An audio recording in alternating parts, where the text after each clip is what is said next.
વડોદરા શહેરની સયાજી હોસ્પિટલ ફરી એકવાર વિવાદોના ઘેરામાં આવી છે। હોસ્પિટલમાં આવેલા કોલ્ડ સ્ટોરેજમાં રાખવામાં આવેલો એક મહિલાનો મૃતદેહ ડિકમ્પોઝ થઈ જવાની ઘટના સામે આવતા પરિવારજનોએ રોષ વ્યક્ત કરી ભારે હોબાળો મચાવ્યો હતો। આ મામલે હોસ્પિટલ સ્ટાફની ઘોર બેદરકારી અને ઉદ્ધત વર્તનના ગંભીર આક્ષેપો પણ કરવામાં આવ્યા છે। મળતી માહિતી મુજબ રંજનબેન વ્યાસ નામની મહિલાનું એક ખાનગી હોસ્પિટલમાં સારવાર દરમિયાન મૃત્યુ થયું હતું। તેમનો પુત્ર વિદેશમાં હોવાથી તેના પરત આવ્યા બાદ અંતિમ સંસ્કાર કરવાનું નક્કી કરાયું હતું। આથી મૃતદેહને સુરક્ષિત રાખવા માટે 2 દિવસ અગાઉ એસએસજી હોસ્પિટલના કોલ્ડ રૂમમાં રાખવામાં આવ્યો હતો। 2 દિવસ બાદ જ્યારે રંજનબેનનો પુત્ર વિદેશથી વડોદરા પરત ફર્યો અને અંતિમ દર્શન માટે હોસ્પિટલ પહોંચ્યો ત્યારે પરિવાર સ્તબ્ધ થઈ ગયો હતો। કોલ્ડ રૂમમાં રાખવા છતાં મૃતદેહ અત્યંત ખરાબ હાલતમાં કોહવાઈ ગયેલી અવસ્થામાં જોવા મળ્યો હતો। મૃતદેહમાંથી દુર્ગંધ આવતી હોવાથી પરિવારજનોમાં આક્રોશ ફાટી નીકળ્યો હતો।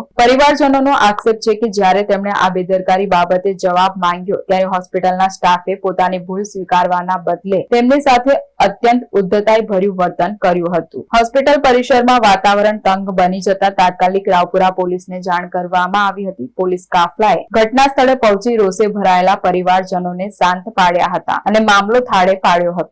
મેઇન વસ્તુ છે ટેમ્પરેચર ઓલરેડી અત્યારે બી વધે છે। બધા અત્યારે વધીશું આપણે અને ઉગ્ર સ્વભાવ ધારણ કરીશું।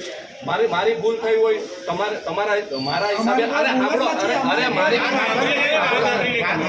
મારી ભૂલ થઈ હોય તમે ફરિયાદી છો, મારી ભૂલ થઈ છે, તમે મારી ભૂલ થઈ હોય તો તમે બી મને શું કરી શકો? કાં મારી ઉપર એસોલ્ટ કરી શકો? એસોલ્ટ કરીને તમે મારો, તમારો ગુસ્સો શાંત થઈ જશે। કરવાનું તો પાછું આપણે જે